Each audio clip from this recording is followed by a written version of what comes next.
They should just make a series of ghost stories where the families getting haunted have like inverted body parts for last names. The Marrowbones, the Vessel Bloods, the Nail Toes.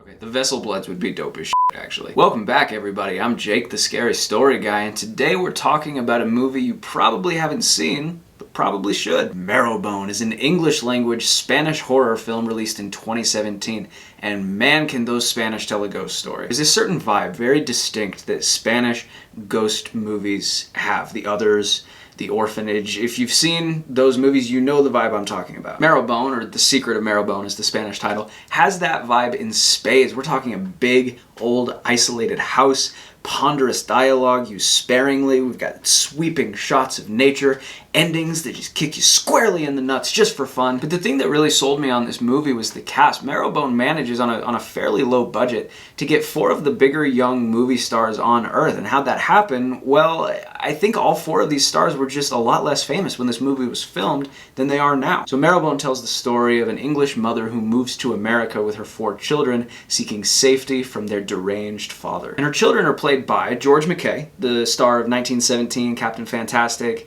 True History of the Kelly Gang, Hulu's excellent miniseries 11/22/63. Mia Goth, who starred in the recent horror movie X and turned in a borderline miraculous performance in its prequel Pearl. And Charlie Heaton, the older brother from Stranger Things. And if that's not enough, the siblings quickly befriend a neighbor girl played by Anya Taylor-Joy, who, if you're a horror fan and haven't heard of Anya Taylor-Joy, what are you even doing at this point? She's great in The Witch, Split, Last Night in Soho, that series on Netflix that made us all pretend we were going to become really good at chess for a sec. Now, the Marrowbone siblings haven't lived in America for very long before their mom dies, but they can't tell anybody about that until the oldest brother turns 21, because the state would split them up in the foster care system or something like that. So as the siblings hold themselves up in this house together, strange things start to happen. Now, I will be straight up with you guys, this movie is a slow burn, especially in the first hour.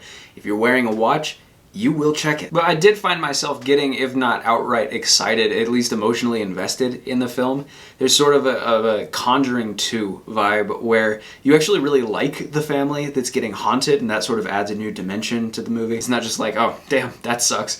It's like, I genuinely feel bad for these good people. I was really impressed with the direction here. This movie was both written and directed by Sergio G. Sanchez, who I'd been familiar with his work because he wrote the script for The Orphanage, that Spanish movie, the ghost movie that I was talking about earlier that I really enjoyed. I think a lot of times a horror director will seem to feel self-conscious about the slow pace of their setup, and so they'll like shoehorn in these jump scares or these fake outs or just these kind of cheap tricks that feel unearned. But there's some impressive patience on display from Sanchez here. This movie doesn't really do the jump scare thing, and it's content to make you wait for payoffs. And there are payoffs. I wouldn't call this movie scary, at least not to me, but it definitely fits into the horror genre, albeit in a somewhat untraditional way. The atmosphere is really appealing. It's the perfect movie to watch on like a rainy fall night, you know, mug of tea, take advantage of the nice ambiance, get cozy. It would feel like a waste to watch this movie in a well-lit room wearing jeans, is what I'm saying. I really like the ending to Marrowbone too. I thought it was very narratively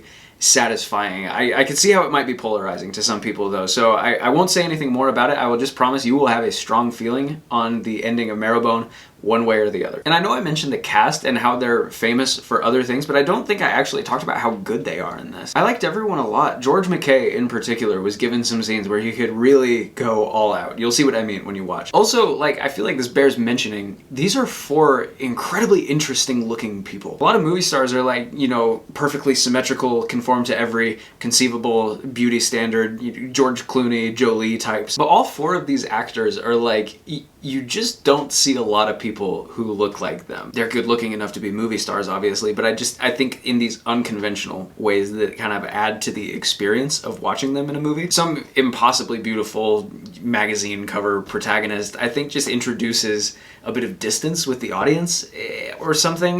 Maybe like just the rest of us normal schlubs could never relate. It just feels more authentic to be following these more ordinary looking characters who just have these really unique features. And yet they're all just really good actors. I think if you showed someone this movie in 2017 and we're like, okay, in 5 years' time, who's going to be the most famous? You'd have a hard time picking. There's just a lot of evident talent on display from all of them. I was going to add a spoiler section to this video, but honestly, I think I'll just leave it here.